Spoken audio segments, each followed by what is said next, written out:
Hi, everyone. This is Dr. Ghadir, and thank you for joining me on another episode of the Fertile Life podcast.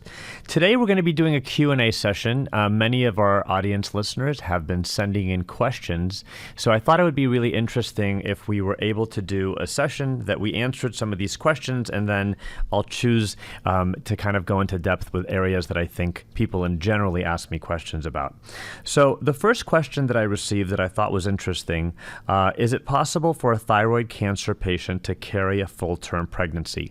The reason I thought this question was really interesting because the thyroid is actually a really important gland in the body, and I think really misunderstood, especially in how it relates to fertility and pregnancy. So first, to answer the question right off the bat, a thyroid cancer patient who is in remission and no longer has thyroid cancer and is no longer going to undergo radiation or chemotherapy or any kind of treatment and is completely cleared by their oncologist, which is their cancer specialist, is absolutely okay to carry a pregnancy, as long as they are given the supplements and the medications that are needed to maintain what would normally have been maintained by the function of the thyroid. So if someone has, for example, their thyroid removed, then there are medications such as Synthroid or the generic version, which is levothyroxine, which they can take in order to allow the body to function. So the thyroid has a lot to do with metabolism and well-being of the body. When the thyroid is functioning very slowly, it is called hypothyroidism with an O at the end of that.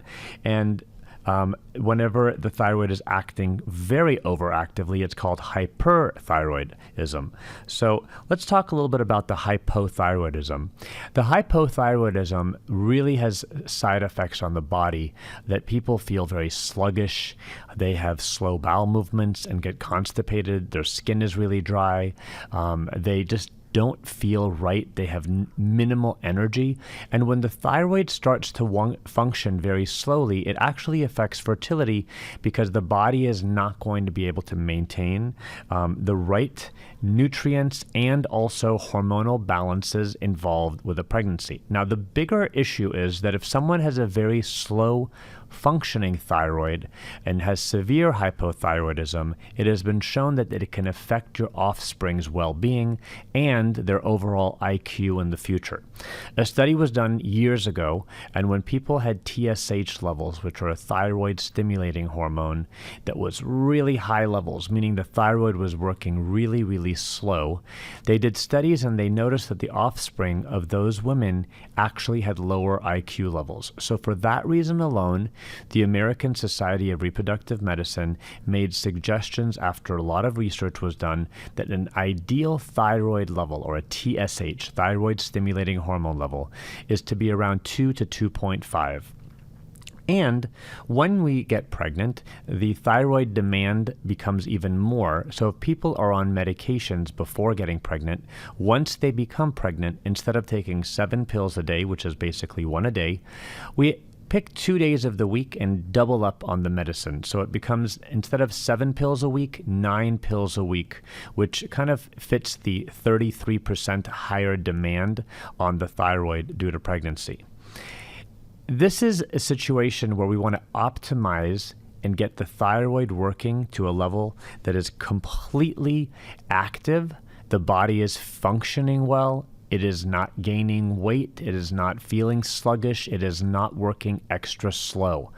All of these things together kind of give feedback to the body and allow the body to be able to get pregnant really in a more healthy fashion. When thyroid levels get really out of control and really slow, people also begin to have irregular periods, missed periods, and it affects the body's entirety, so including the menstrual and reproductive organs and cycles. So being on a thyroid medicine is very, very healthy, and it's absolutely fine during pregnancy. And you need to talk to your fertility specialist or your OBGYN or your primary care doctor or your endocrinologist about what medications optimize fertility and allow you to have the best outcome during that process. Now, when the thyroid works extra fast, it's called hyperthyroidism, and there are certain medications that are healthy during pregnancy to control that, and other ones that are not. Generally speaking, it's okay to have a more active thyroid than a very slow thyroid for pregnancy, but still, we want people to have this under control and to talk to their doctor before that. Moving on to the next topic is going to be, if patients are experiencing a lot of grief because of the process, is it too much to ask for to be able to not proceed with pregnancy? Now, to kind of clarify this, the basic topic is talking about mental health during fertility. And I think this topic is really important, and I wanted to talk about it.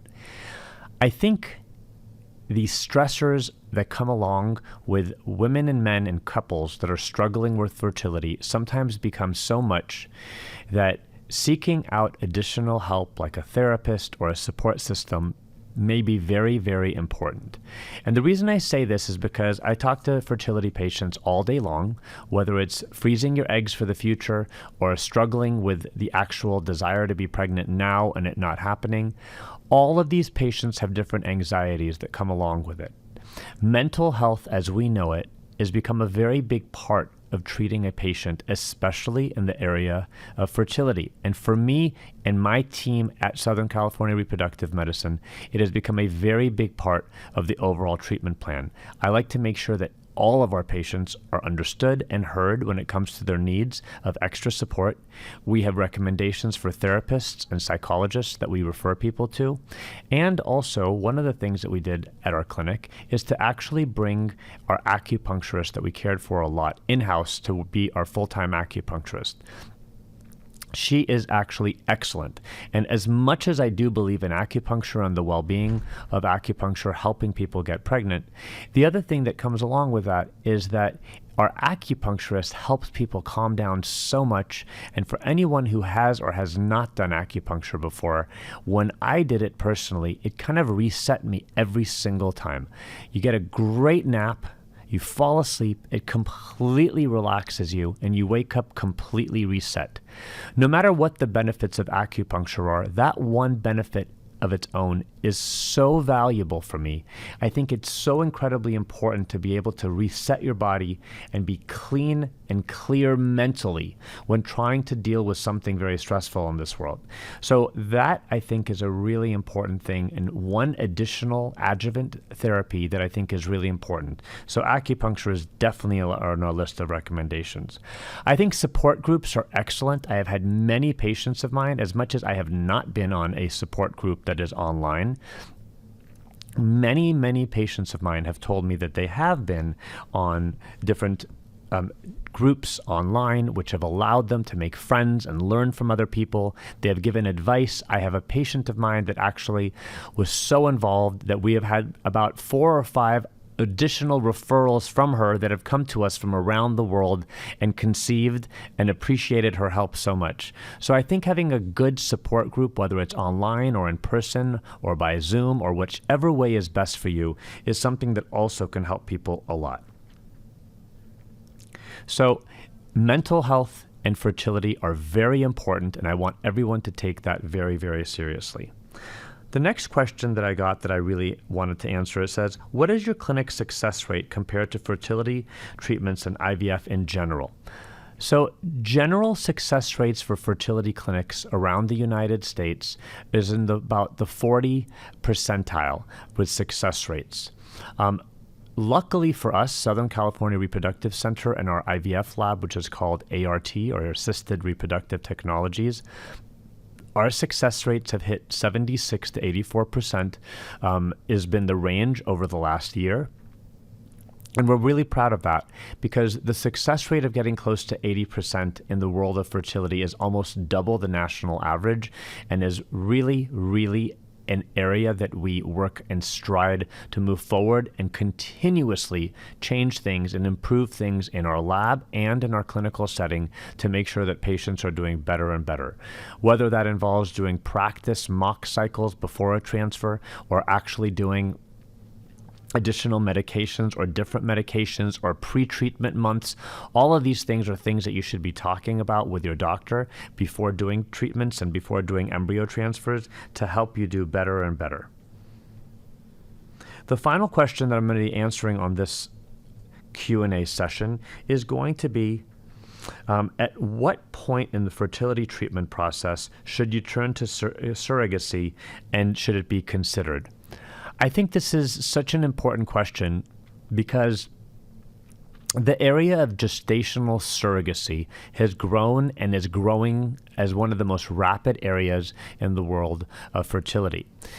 What a surrogacy process means is that it is your own biological egg and sperm that make an embryo and then is put into another person to carry your fetus and your embryo all the way to term, and that's called the surrogacy process. In my clinic, we have a third-party division, which is anyone using an egg donor, a sperm donor, or a surrogate. And what we can do by using that is that the general practice of putting an embryo into a gestational carrier can help people that cannot carry themselves. And some of the reasons that our own patients cannot carry to term or to implantation even themselves is that they have lining problems, that the lining of their uterus cannot get thick enough. And for that reason, we like to let that lining get thick. And usually a surrogate has great success rates doing so. The other things that we do for patients that need to use surrogacy is because they have recurrent miscarriages and maybe we can't figure out why. People that have delivered early and have weak cervix, or their uterus cannot just grow enough to hold a pregnancy, or they have what's called incompetent cervix, where the cervix opens up and the fetus can just kind of come out with preterm delivery. All of these reasons, and also underlying medical issues, are important areas to look at for people going to surrogacy. If you have an underlying issue that you cannot come off of a medication that is unhealthy during pregnancy, but want to have a baby, that is absolutely an area that surrogacy can help with. If you are LGBTQ and for some reason or another are unable in your partnership to have a uterus carry or want to carry, we also have that availability where our gay couples can select an egg donor and also a surrogate to carry their pregnancies all the way to term. Also, there are some people that we help and accommodate just with the social aspects, and we leave this up to people to decide. If you have a lifestyle that does not allow you or you just do not want to carry a pregnancy, there is no judgment on our part at all. We are here to help. We have had people that just did not want to be pregnant for one reason or another, and that's what led to them using a gestational surrogate.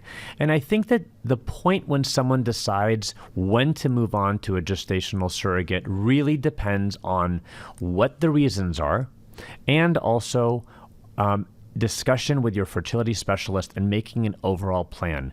There are some people that from the get-go, whether it's because of an anatomical problem with the uterus or the fact that they lack a uterus or had a problem with the uterus, they know they immediately have to go to a surrogate, or if it has to do with failed implantations and problems during pregnancy.